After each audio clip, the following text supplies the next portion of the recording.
Guys आज हम जानेंगे यूरिक एसिड और उसके प्रोटीन से रिलेशनशिप के बारे में कि कैसे एक दूसरे को ये इफ़ेक्ट करते हैं। ओके गाइस, यूरिक एसिड एक नेचुरल बाय प्रोडक्ट है जो कि प्यूरीन्स करके जो ऑर्गेनिक कंपाउंड्स होते हैं जो हमारी बॉडी में बनते हैं और हमारी बॉडी के लिए इसेंशियल होते हैं, उनके ब्रेकडाउन से जनरेट होता है। इसको किडनीज आपकी जो होती हैं वो एक्सेस जब बन जाता है यूरिक एसिड तो बॉडी से हटाती रहती हैं ताकि आपके बॉडी फंक्शंस नॉर्मल रहें। हाई यूरिक एसिड होने की वजह से इसके अंदर जो नाइट्रोजन रिलीज़ होती है वो आपके जॉइंट्स के बीच में जाकर के क्रिस्टल्स फॉर्मेशन कर देती है, जिससे कि आपके जॉइंट्स के मूवमेंट्स में इश्यूज होते हैं, आपको अनबियरेबल पेन प्रोड्यूस होता है और आपको diseases such as hyperuricemia and gout हो जाता है।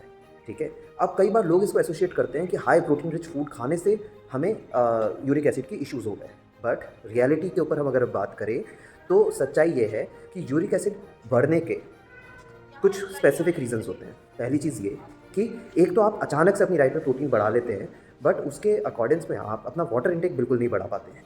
ठीक है, तो अचानक से प्रोटीन अपनी डाइट में बढ़ाने की वजह से आपके साथ वो प्रोटीन के एक तो स्टमक डाइजेशन इश्यूज तो होते ही होते हैं, प्लस वो ऑब्वियसली आपको इशू करता है यूरिक एसिड के राइज करने में।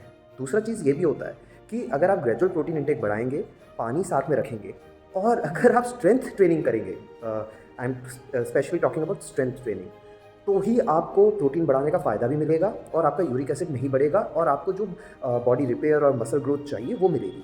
बट आप लोग क्या करते हैं, प्रोटीन बढ़ा लेते हैं, एक्सरसाइज आपकी स्ट्रक्चर्ड नहीं होती और आप जाके खूब सारा कार्डियो करना शुरू करते हैं।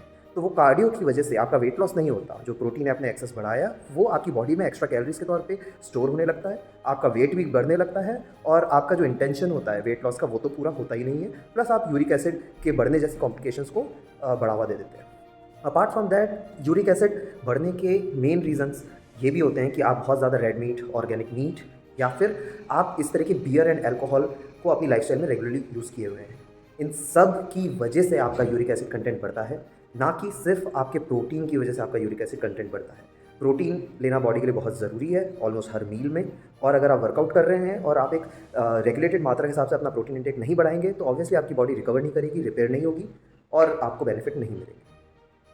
अपने इस तरह के फिटनेस रिलेटेड फंडामेंटल्स क्लियर रखिए एंड अगर ये कंटेंट सही लगता है तो इसको please like, share and subscribe करिए। This is fitness simplified at Fit code.